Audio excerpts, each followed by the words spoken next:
Welcome along to 98 No Doubt, the cricketing podcast. Joining me today is musician, composer, and author of the excellent Hidden Man book, Mr. John Altman. We're here to talk about the sad news of the death that reached us yesterday of Michael Parkinson. Remember, if you like the content, enjoy listening to me and my guests, subscribe, spread the word, and let's get into it. John, welcome along. Good to see you again. You're a regular supporter of 98 No Doubt. Always a pleasure to hear your voice. How are you keeping?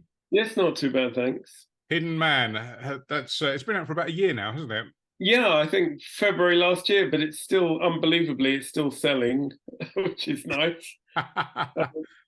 Yeah, I'm going around doing appearances and talks and gigs where I talk and gigs where I don't talk. And, I'm off to Estonia soon to talk about the book, and amazingly. Fantastic. If you don't follow John on Facebook, I suggest you do, because his posts are very frequent and always very, very interesting. Dare I say, gobsmacking in some occasions of the life that he continues to lead. So Hidden Man is what you should be getting. So you get it on Amazon or wherever else, or even better, go down to a bookshop and pay for it in person. And I'm sure if you got in touch with John, he will provide you with a signed copy as well. Now we are here. The very, very sad news arrived yesterday. Actually, it took me harder than I expected.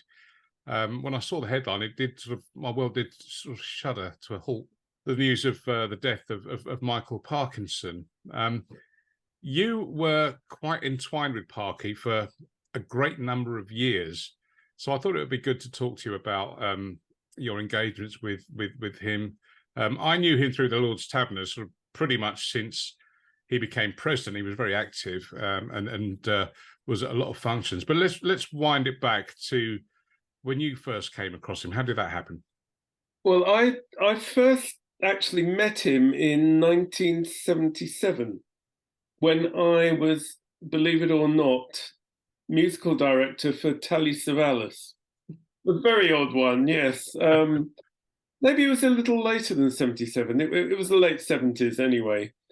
And his show was obviously really already well established. And I knew his writing and his love of cricket and of jazz.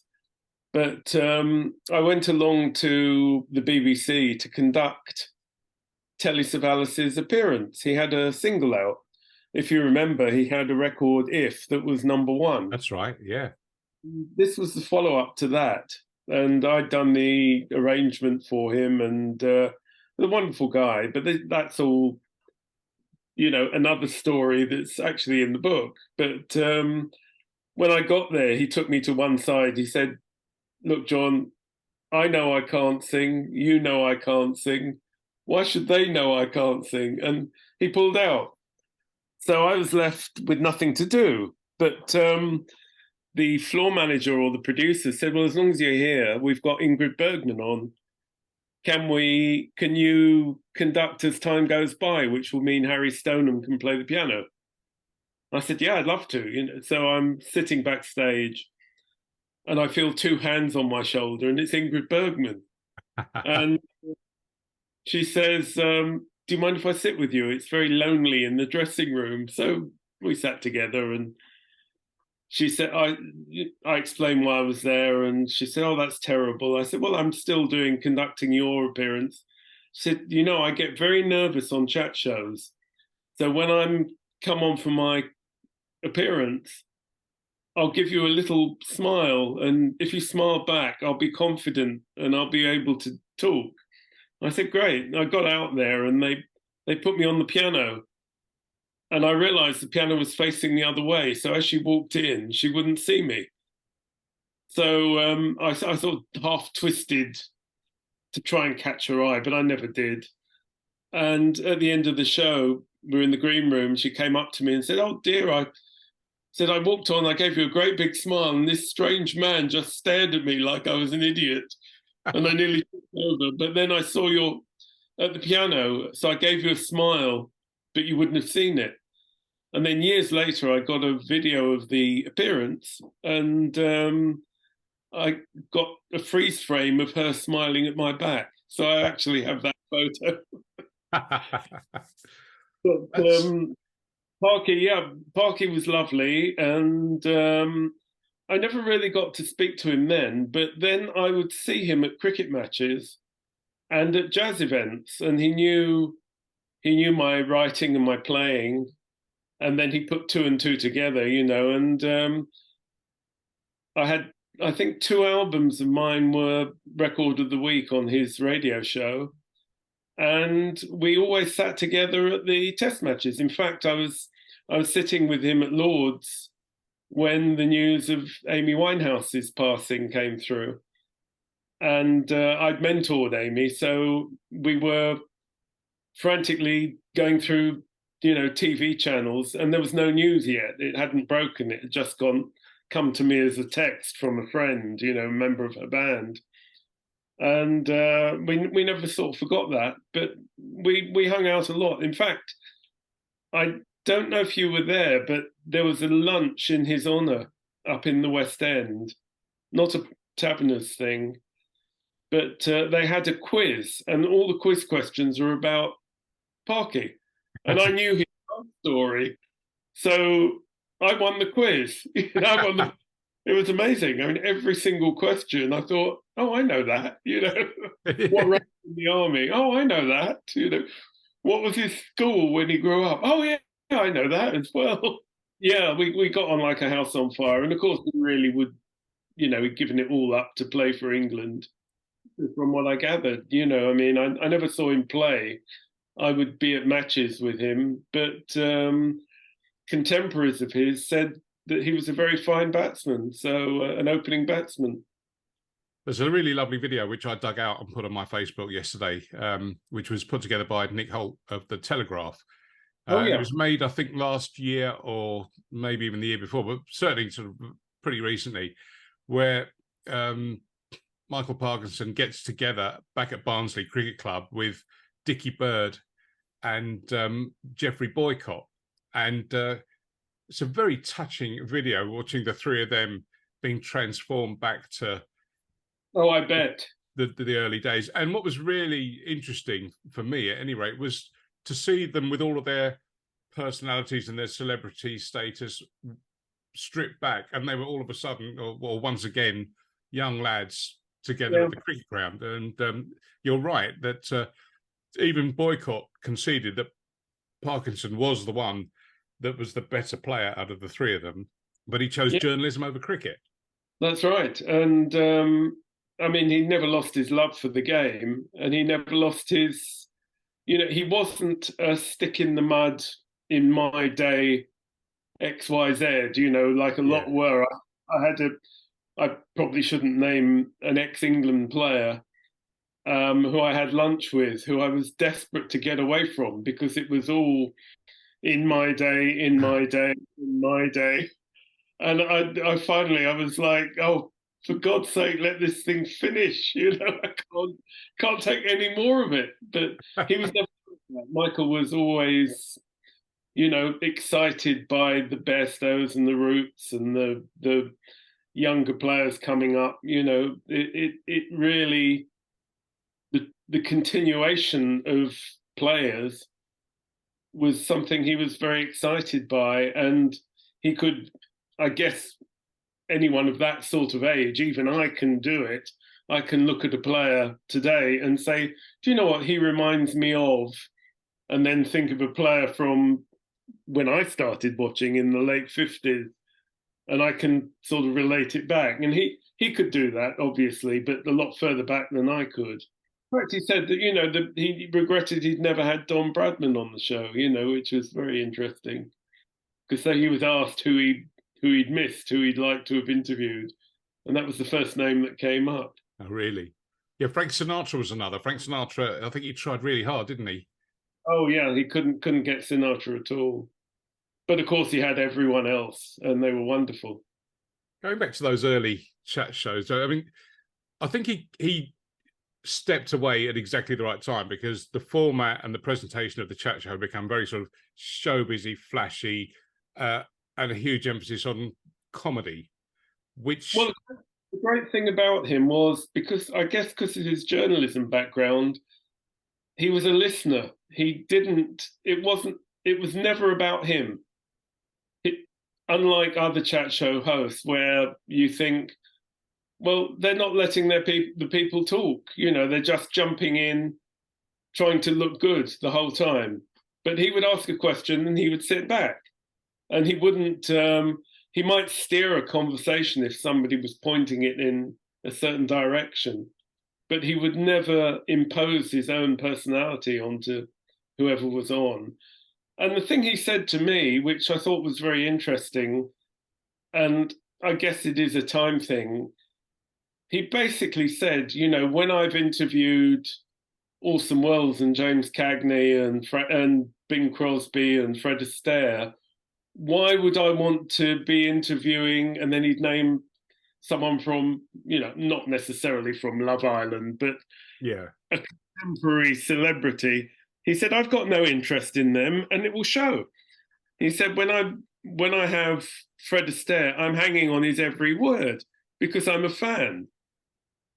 I'm not a fan of whoever it might be today. So there's no interplay between my guest and myself. And that's the important thing, It's not just about me asking questions and them doing answers. And it's certainly not about their publicity department what I've got to ask, which unfortunately, with a lot of inverted commas, big stars these days, the interviewer is told, don't ask about this, don't ask about that, ask about this. And, we all know where that leads to. Yeah.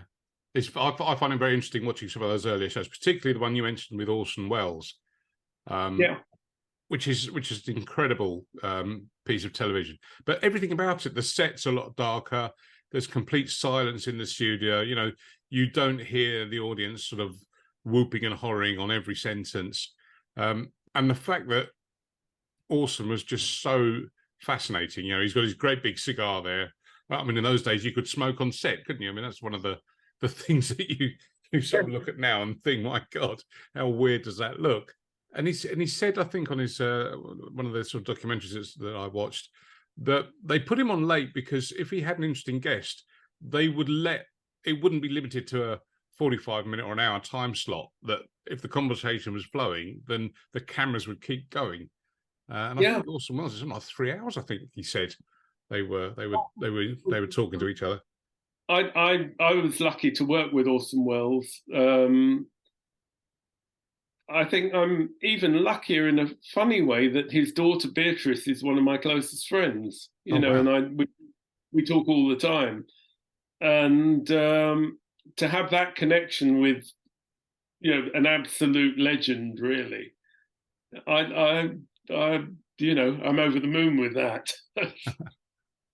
One of the things I noticed as well that Laurie Holloway was the musical director for a bulk of the time, but you mentioned Harry Stoneham and I can remember the days when it was the Harry Stoneham quartet that used to play the music and do the intros, and the Hammond organ was playing the lead. No, Harry was the conductor when I did the show, but there was a full orchestra.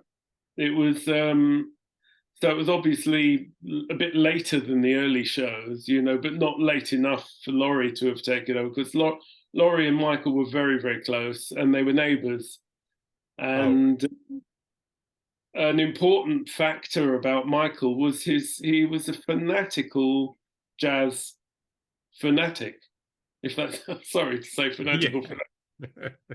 But he was a really keen jazz supporter, and I would see him at as many jazz events as I would see him at cricket or at the TV centre.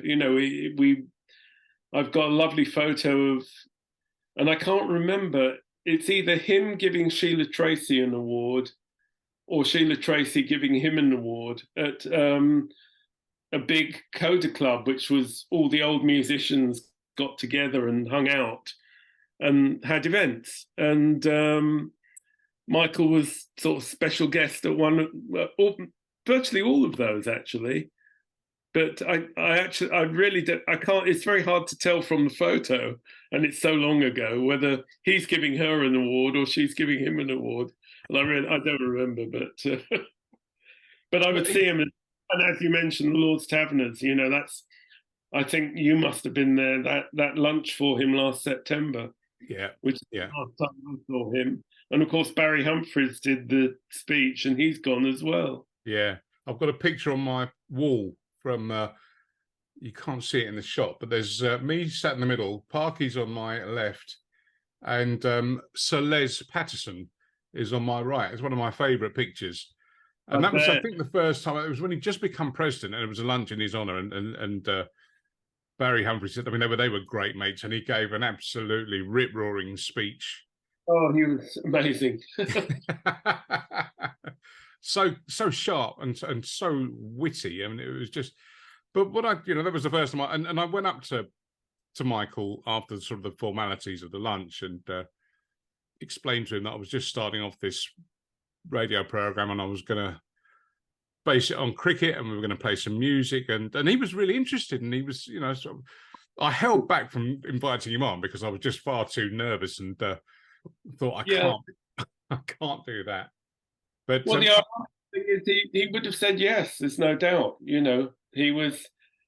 I remember actually at that time when Amy's news came through. Before the news came through, we hadn't seen each other for a while, and in the meantime, my second son, had become producer of the Graham Norton show. So I had mentioned it to him that morning, and he said, "Oh, Graham is the best around at the moment, and I'd love to be on his show sometime. If somebody asked me, I'd go straight on it because I think he's so good." And I thought, this is amazing, sort of, oh, well, he's a new guy, he doesn't know what he's doing, It was all praise, solid praise. It was, and he was quite generous with me. We ended up having quite a decent conversation. It was a weird one of the. I mean, I'm sure you have this all the time, but for me, it was a pretty surreal moment where I was stood there at Lord's talking to Michael Parkinson, and then I sort of felt the presence of someone else on my shoulder. It was Piers Morgan, and all of a sudden, the three of us are just having a very unassuming conversation about cricket and interviewing, and I asked Michael about who is. I said, I mean, clearly, I guess everyone assumes that Muhammad Ali was the one that stands out for you. But in your personal view, what was the one that had the most? And he gave the answer, which he, funny enough, on the documentary I was watching last night, he repeated it on that. But he said about the interview with Dr. Jacob Gronowski, which is an incredible piece of television. No, he always cited that as an important moment, and it was very interesting because the other one he didn't mention in the program at all, but I know he was a huge fan of, was George Best. Yeah. And of course he wrote his autobiography with him, or biography, or whatever it was. And I remember, funnily enough, one day I saw him at Lord's, and it was just after we had a Bunbury game, which was actually rained off. And so they had a marquee lunch and a band. It was Bill Wyman, actually, Bill Wyman's rhythm. And I played as well. But I was sitting with George Best. And I'd known him when I was in Hot Chocolate, because we used to go to his club in Manchester. And we were chatting, and he suddenly said, I need to go to the loo. Could you help me? I thought, what a strange request. And of course, as he stood up, I realized he couldn't walk across the floor unaided. Oh.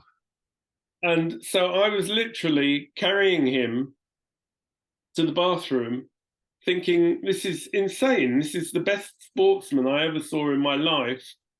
And I am carrying him across the room because he can't walk across the room. And I told Michael this a few weeks later, when I saw him at the test match, and he was shaking his head and saying, the best I ever saw, and what a tragedy what he's done to himself. So it was quite poignant, really.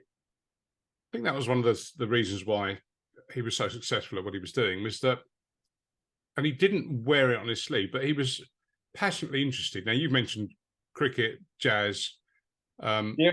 and he was passionately interested in many subjects, wasn't he? And that's why he could talk and engage with people on that level. Oh, totally. And he was a fan. You know, he was on the program last night. You saw that moment when he kissed Lauren Bacall. He had a similar experience with Ingrid Bergman, who was his, fantasy pinup when Yeah. he was young. And he said to me that night when we were on together, I can't believe somebody told me I'd be sitting here with Ingrid Bergman chewing the fat. I said, yeah, but she kissed me. Oh. And he was very, very down to earth. I mean, that there was a well-known general who wrote books, military books, Sir John Hackett. And he was the third guest on that particular night.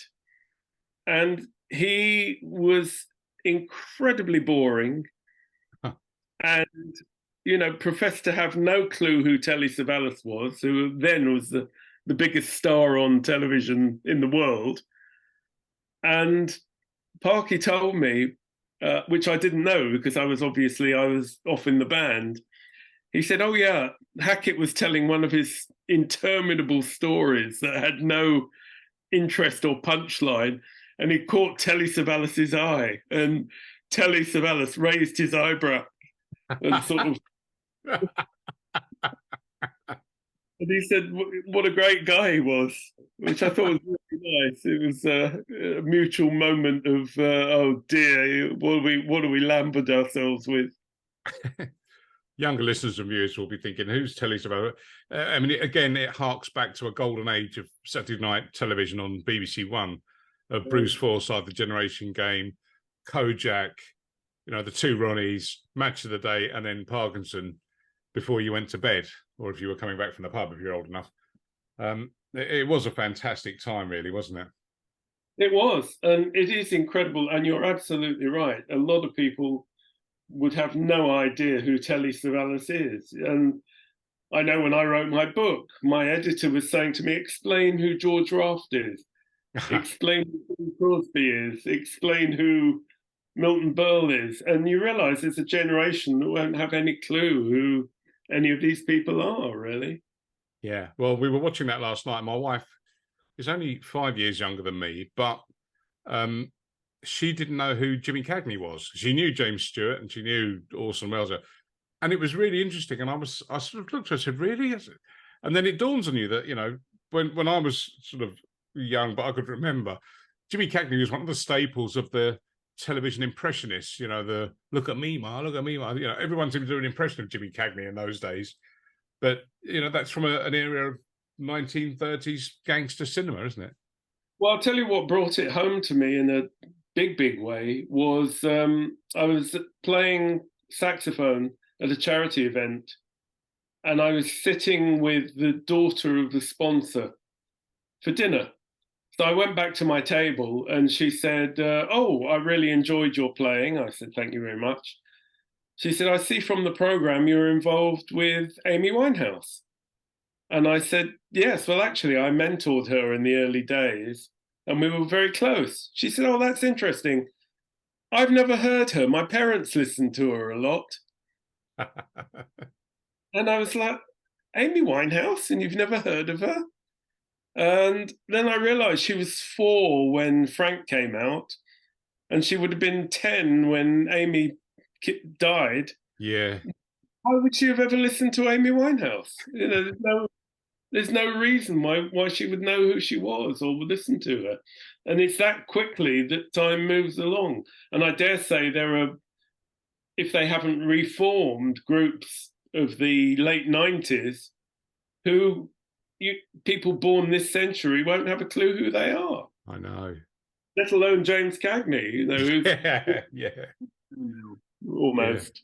Yeah. I didn't get started on Edward G. Robinson then.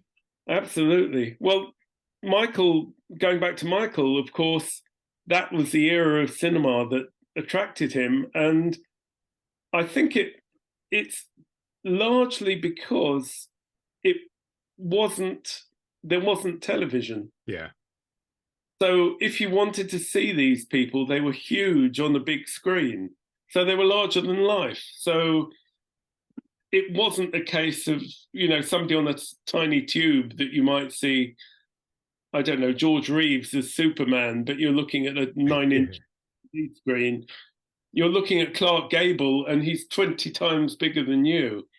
So when you meet them, when you meet Jimmy Stewart and John Wayne and James Cagney and Lauren Bacall, Alan Ladd, you're seeing these huge, huge stars.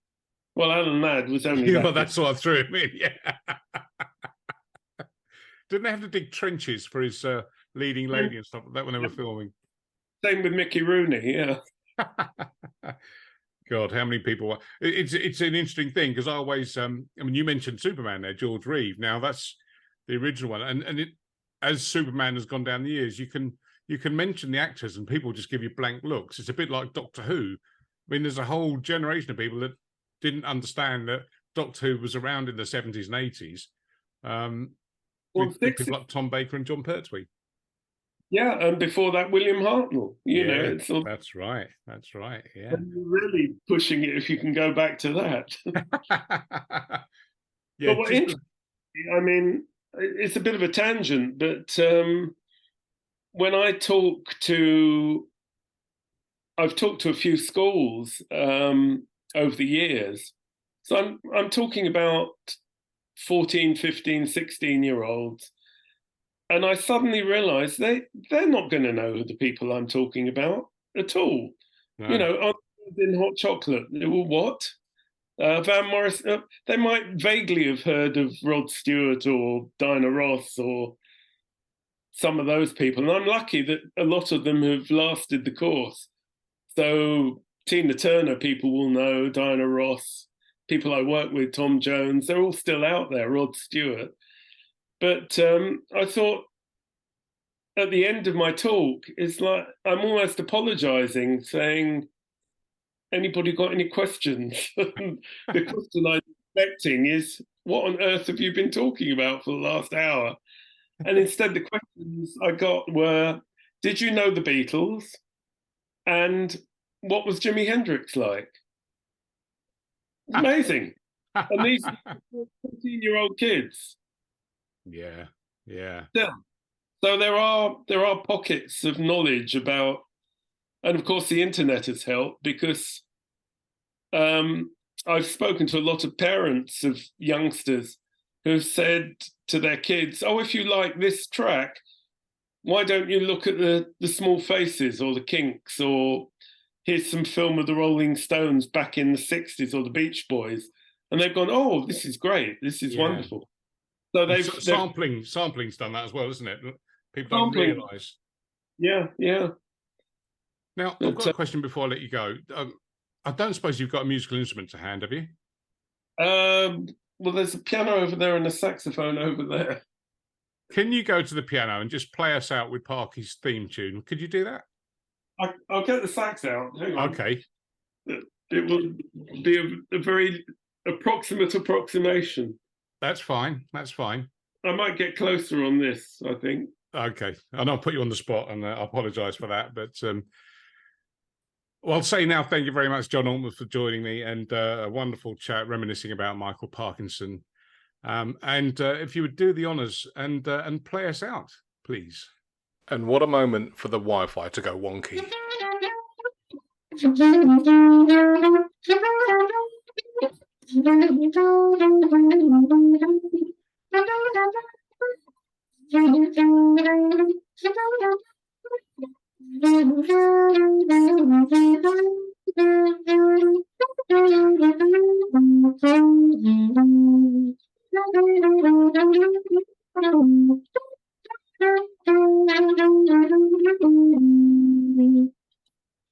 Fantastic. John Altman, as I said, composer, musician, and author of The Hidden Man. Go out and buy it. It's a brilliant read. Absolutely superb. John, many thanks for joining me. Thank you. Pleasure.